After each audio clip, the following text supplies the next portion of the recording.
What's good, Kwizzy fam? Welcome back to my channel. Sorry I haven't been posting for long. I've been sick, guys, so I don't know if y'all can tell from my voice, but I've been sick. It's not COVID, so don't be alarmed. For all those who are new, I am Dee and this is Elora. Say hello. Yes. You said hello. As y'all can probably tell from the title of this video, I'm going to be talking about the 5 love languages. But without taking too much of your time, let's hop into this.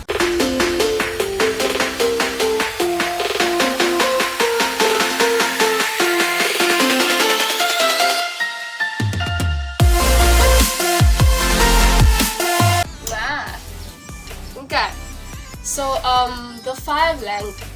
The 5 love languages. Okay, so I am actually shocked that a lot of people don't know about the 5 love languages. I don't know. I've been knowing, since high school vibes. I've been knowing, and a lot of people don't know. So today we're gonna try and just unbox what they are and how they can be used to make life much easier. Okay, so they are 5 love languages, and the book was published in 1992. I didn't know it was a book when I found out about them though. The book was published in 1992 by Gary D. Chapman.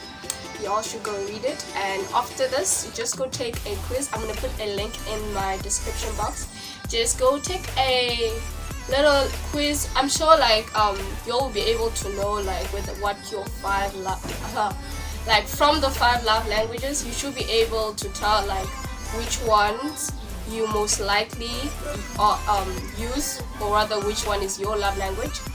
But if you are really not sure, you can go ahead and take the quiz and use that as a guide to help you find. You don't have to be what the quiz tells you might not be the actual, but I use it as a guide, because from what they tell you, you should be able to be okay, cool, this is correct, this is incorrect, or nah, this is way off. Cool. So there are 5 love There are 5 love languages, and that's acts of service. It's in no particular order. It's just it's in an order, but it's not a preference. I just put them in alphabetical order. So there's acts of service, gift giving, physical touch, quality time, and word affirmation.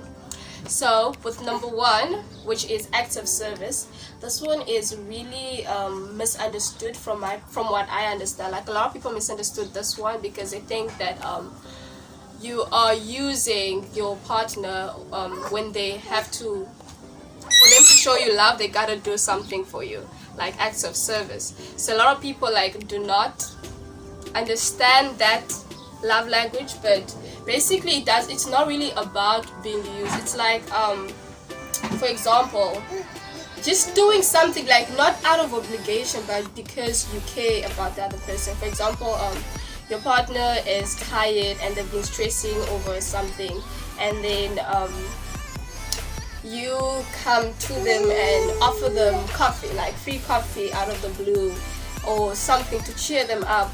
Or you do something that they probably forgot because they're so focused on something else, and it's it's kind gestures. So basically, kind gestures are acts of service. So being able to know that they were on your mind to the point whereby you noticed that they needed help in some department and you offered that.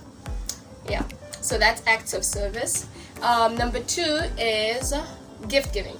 So with gift giving, a lot also misunderstand this one because they say that it's got to do with being materialistic, but it's not really got to do with being materialistic, because it can be the smallest of gifts. It's just that it's something that you saw that reminded you of your partner, and because it reminded you of your partner, so you decided, I'm gonna go and get this gift for them because it reminds me of them. That's not really something major. It doesn't have to be something that costs money. Guys, gifts, not all gifts cost money, especially the those senti gifts. Like there's a lot of sentimental gifts that one can come up with, and it won't cost you a thing.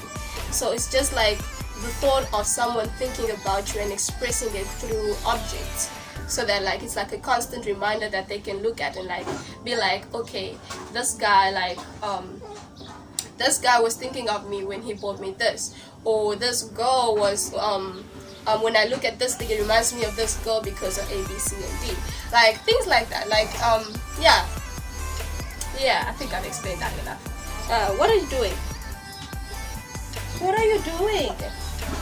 Okay, guys, Elora doesn't want to crawl, but she wants to stand and walk. You'll explain that to me. Yeah. Okay, where were we? Number 3, physical touch. So with physical touch, I guess that's self-explanatory. So basically expressing love or receiving love through touch. Things like hugging out of the blue, or holding hands in public, like just being able to be physically close with your significant other, or whatever the case may be. Like that's a way of showing love through physical touch. Like if you feel like that's very important in a relationship, then that's most likely one of your love languages. Cool. And also it's been proven that babies who are constantly hugged and held and touched and all of that, like they're not left alone for long periods of time, they seem to have a greater emotional connection with people around them, with their friends, even when they grow up, compared to babies who are left unattended. So if you were like a very like Elora, always held all the time, and yeah, your love languages was likely going to fall under those. You're probably also going to like have physical touch as a love language. What you doing? What you doing? Okay, number 4. Where are we? 4. Show them 4. 4. Okay, so number 4. Yeah. Number 4 is quality time, which is self-explanatory. It's spending time with your significant other. So it's not really about the time, but rather the moment, like the moments of being together, like focus, like not just like, I don't know, not just like you all are in the same room and not really interacting with each other, but like the times whereby you guys are engaging, whether be it in conversation. What's wrong, my love? Wait, love. Be it in conversation, be it like you guys are doing something together, a hobby together, like all those things that create moments add up to us as quality time. So basically spending. Okay, what's wrong? What happened? What happened? Look. So yeah, spending time with your partner. Give me attention quickly. What's wrong, Deborah? Okay, cool. So she's with her aunt right now. I'm gonna have to do this fast, as y'all can see in the background. Yeah. So the last one is word affirmation. So basically, expressing your love through words. So if you like find something that you like about your partner, express it through words. Write it down on a piece of note. Let them know how you feel about them. Let them know if you find that they did something that you're proud of. Like, yeah, words go a long way for people who whose love language is word affirmation. So they get affirmed through the use of words. So another important thing that I think that you all should also be aware of is that the way you receive love might not be the same way you give love. That's why when you do the test, you'll find that you've got 2. You could have all the love languages. It's possible. You could not have one of them, like it's completely out of the picture. But you find that you've got 2 main love languages, and of those 2, one is the way you express love, and the other one is the way you receive love. So the way you give love to the others, or you show love to other people, may not be the same way that you receive love. So for other people to show you love, it might not be the same way that might not be in the same act. Okay, let me rather use an example. Okay, so me, for example, I give the way I express love is through quality time, yeah, and the way I receive love is through physical touch. So those are two different ways. So for someone else to show me love, it's gonna be through physical touch, whereas for me to show someone else love, it's gonna be through quality time. Though I do receive love through quality time as well, vice versa.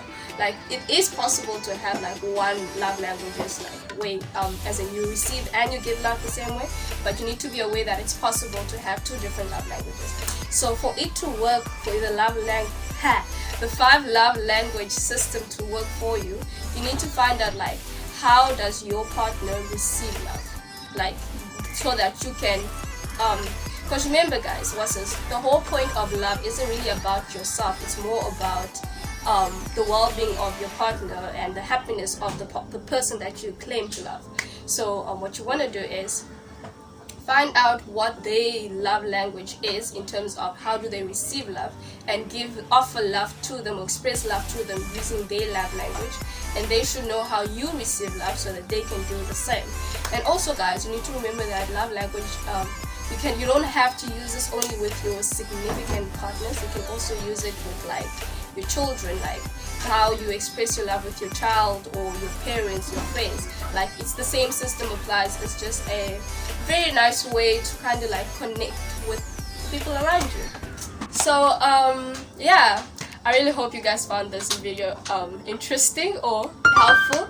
If you did, do give it a thumbs up, subscribe to the channel so you can join the Kwizzy family. Until next time, y'all, bye.